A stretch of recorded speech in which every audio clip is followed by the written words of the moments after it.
Atención. Este podcast está dirigido a profesionales de la salud. Las opiniones contenidas en este son con fines informativos y no sustituyen diagnósticos médicos. La ciencia impulsando la hepatología.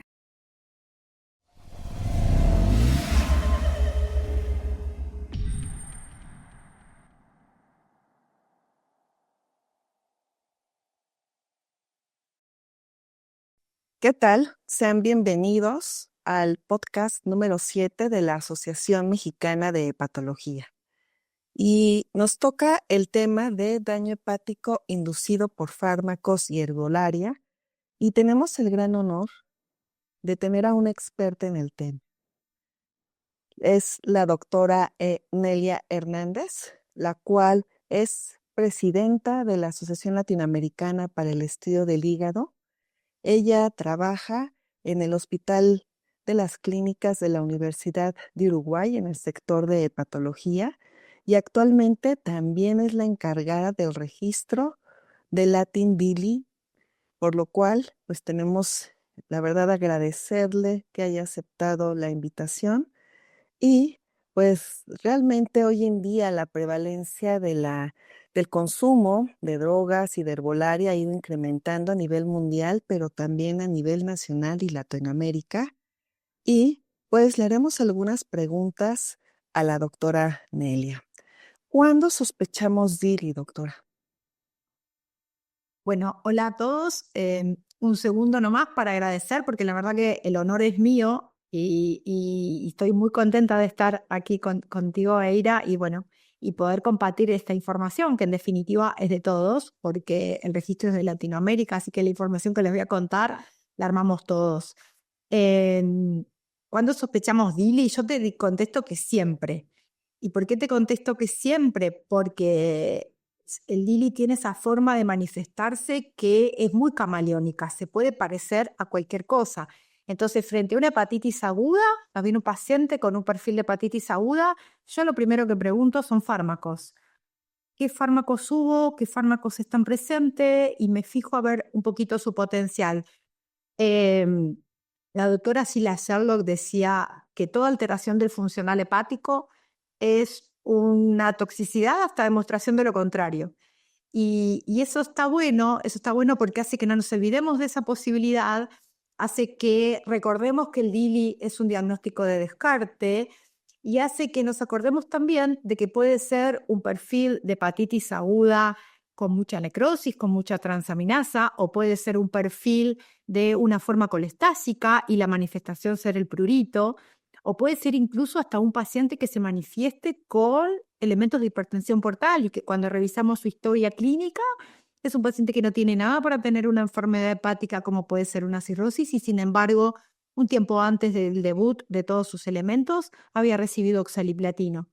Entonces tenemos una variedad tan amplia de presentación que en realidad todo lo que se nos presenta en la consulta como hepatólogos nosotros o como médicos generales puede ser un DILI. Una hepatitis aguda, una hepatitis crónica, una forma necrótica, una forma colestásica, una forma con hipertensión portal.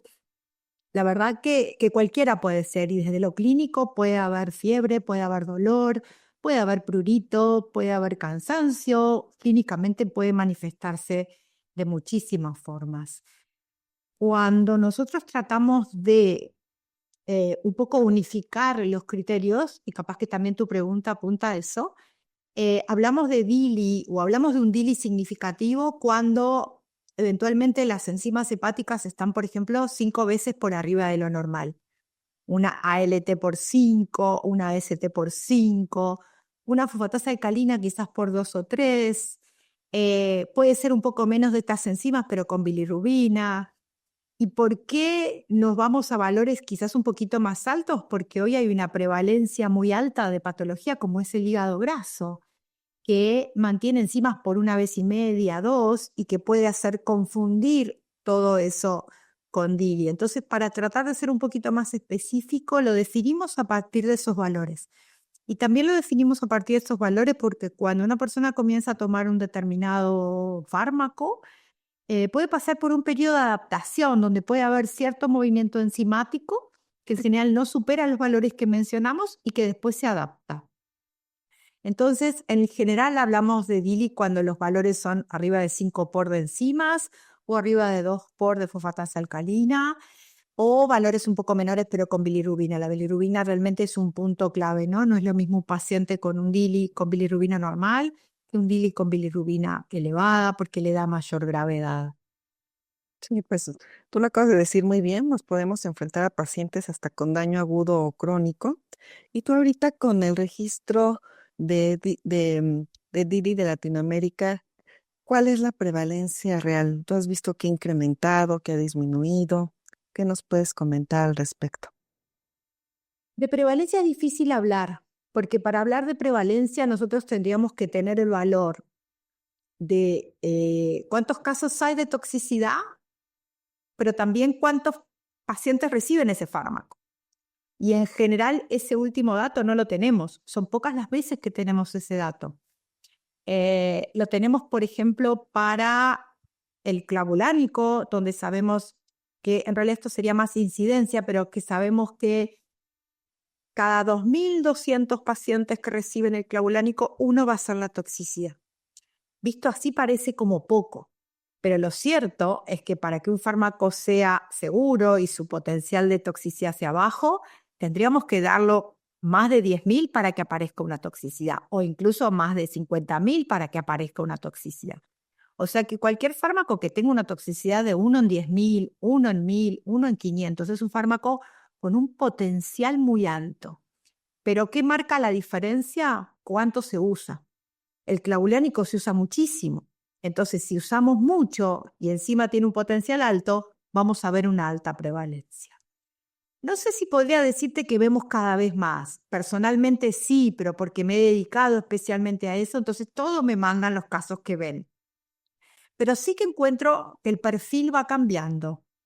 Quizá también eso me parece importante. No sé si en número, pero por ejemplo, si hablamos de fármacos, hace 10 años los antiinflamatorios estaban muy arriba junto con los antibióticos. Hoy los antibióticos están muy arriba, pero está subiendo muchísimo la terapia nueva oncológica, la inmunoterapia. Está creciendo, se está yendo mucho más y está desplazando de alguna manera el lugar que antes tenían los antiinflamatorios no esteroideos. Y si nos vamos a las hierbas, también están creciendo, también cada vez vemos más toxicidad por hierbas, al punto que hoy, por ejemplo, la Camellia sinensis, que es la del té verde, ocupa un lugar dentro del top 10 de los fármacos, cosa que era impensable previamente.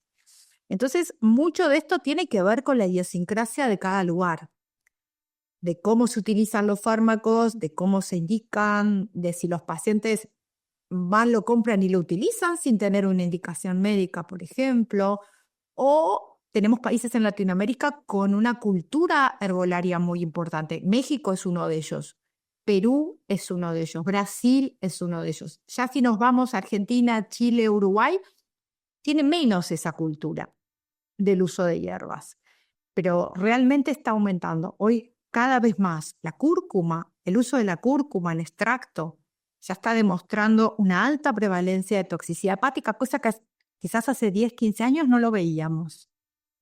Sí, fíjate que lo acabas de decir, hace tiempo no veíamos tanta consumo también de herbolaria o de medicamentos para bajar de peso. Por ejemplo, aunado un poquito a eso, pues ya nos mencionaste antibióticos, amoxicilina con ácido clavulánico. ¿Qué otro antibiótico puedes mencionar que sean de los más comunes que pueden causar DILI?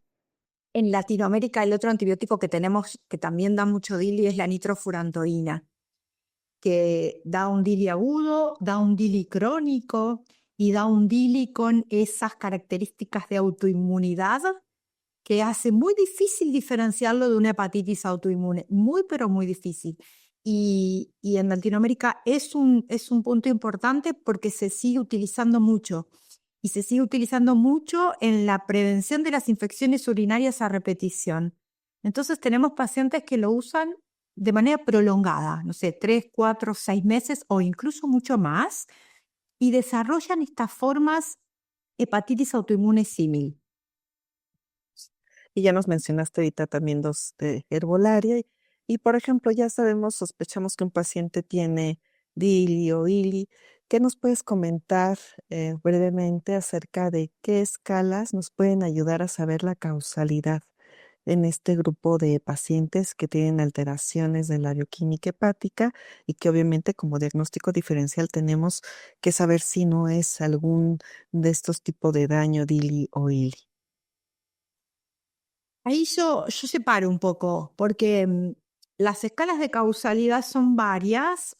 En el contexto de un registro, nosotros utilizamos la escala de Rukam-Sioms, que básicamente lo que hace es decirnos, según el perfil de presentación que tiene, si es hepatocelular o si es colestásico, qué cosas tenemos que descartar, cuál es la latencia, cómo se comporta cuando retiramos el fármaco. Ir viendo todos esos elementos, entonces va a calificar algo como altamente probable, probable, posible. No es una escala fácil de utilizar en la práctica clínica diaria. Una cosa es lo que tenemos que llevar al registro, ¿no? Donde tenemos que ser lo más estrictos posibles para que no se nos desdibuje el registro. Y quizá pecamos de que algún caso no lo incorporamos porque no tiene todos los elementos. Pero si vamos desde un punto de vista asistencial, a mí me parece que hay que mirar cuándo empezó el paciente a tomar el fármaco, cuándo aparecieron las alteraciones, cómo se presenta. Entonces, yo tengo un paciente que tiene enzimas de 2500, no sé, digo 2500 por decir una hepatitis bien, ¿no? Aguda o un síndrome de hepatitis aguda. Entonces, yo ahí voy a tener que descartar todas las causas de hepatitis aguda que conocemos y voy a tener que descartar las hepatitis virales y según cómo se comporta localmente, la hepatitis A, la hepatitis B, la hepatitis C, la E, la delta en el caso de estar en una zona de endemia de delta. Obviamente descartar un contexto de hipotensión o de shock, que es un paciente bien distinto al paciente que entra por el consultorio. Lo autoinmune lo tengo que ver también.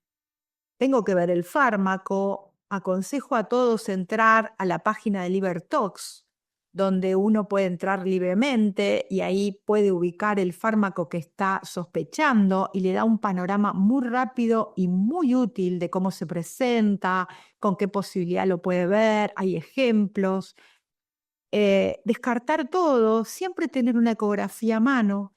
Y si el perfil es colestásico, con mucha fosfatasa, con mucha gama, con mucho prurito, entonces quizás ahí, más que solo una ecografía, hasta a veces hay que ir a la colangio para saber que no nos estamos confundiendo con una obstrucción de la vía biliar, sea litiásica o no, según cómo se presente. Pero como que el perfil guía mucho los exámenes a descartar. Y lo otro a ver es, bueno, sospecho un fármaco, no encontré más nada, retiro el fármaco, ¿qué sucede? Un poco más lento, un poco más rápido, pero tendría que tener una tendencia a la normalización. Y lo que nos puede pasar, que vos me lo dejaste ahí, es que me encuentre, por ejemplo, que hay anticuerpos antinucleares o antimusculoliso positivos, y eso lo podemos ver incluso aunque lo que esté pasando en el hígado no corresponda a algo autoinmune. Me puedo encontrar con un poquito de hipergamaglobulinemia, y ahí empieza esta patología que es la hepatitis autoinmune, ¿no? Que la puede simular un fármaco.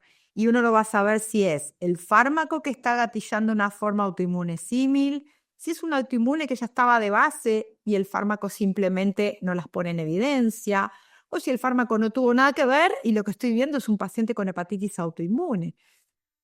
Ahí es donde empieza a jugar eventualmente conocer el perfil del fármaco. Por ejemplo, si yo tengo ahí una nitrofurantoína, voy a desconfiar de esta forma autoinmune símil.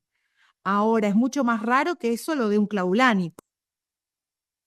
Es mucho más frecuente que lo de, por ejemplo, los fármacos que usamos en la enfermedad inflamatoria intestinal, los biológicos, nos pueden dar estas formas. Entonces, es bueno saber qué fármaco tenemos, cómo se presenta habitualmente y cómo interpretamos estos exámenes.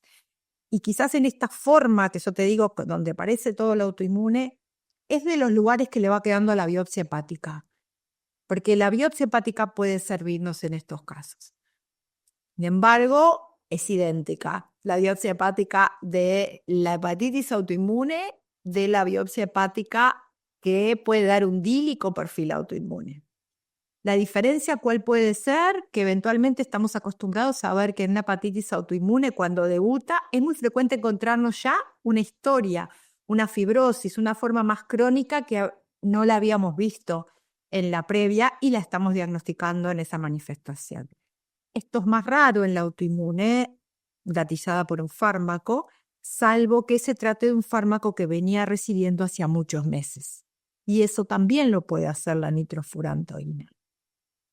De ahí que esto es una patología que desafía bastante. Sí, tú lo acabas de decir muy bien, tiene que ser toda la historia clínica y una valoración sobre todo de la evolución del paciente y tú ya acabas de decir una palabra ahí clave que pues necesariamente en algunos pacientes que a lo mejor no van bien del cuadro clínico, pues la biopsia es importante, pero ya dijiste ahí unos puntos claves cuando podremos hacer a lo mejor algún diagnóstico diferencial que realmente sea por el fármaco, pero sobre todo ser muy investigadores, digamos que bien una historia clínica para poderlo realizar. Terminamos siendo como CSI por momentos, de verdad, porque no está bueno no diagnosticarlo porque uno le sigue dando al paciente la medicación o porque quizás dentro de un año o dos la vuelve a recibir porque no se hizo el diagnóstico en el primer episodio. O sea que es muy importante estar seguros, pero también el paciente puede precisar mucho ese fármaco y si yo hago el diagnóstico de DILI muy libremente, no estoy viendo una patología de base que tiene el paciente. Entonces, uno se juega mucho y el paciente se juega mucho en que seamos lo más estricto posible que podamos y no hay ningún examen que nos confirme o nos descarte DILI. O sea que el sentido común, el conocimiento del fármaco y el involucrarnos es tremendamente importante. Exactamente. A lo mejor ya casi para finalizar, ya tenemos al paciente, pero muchas veces hay todavía algunos, digamos que mitos y realidades, y realmente estos pacientes requieren de algún tratamiento. Ya ves que algunas revisiones dicen que si esteroide, que si antioxidantes. ¿Cuál es tu opinión? ¿Qué dar de tratamiento y si existe o no existe? ¿Qué nos puedes comentar al respecto? Hay muy poquito tratamiento para estos pacientes y que hay que ser muy cauto porque a veces querer tratar es empeorar. ¿Cuál es el tratamiento de esto? Pensarlo, diagnosticarlo y retirar el fármaco.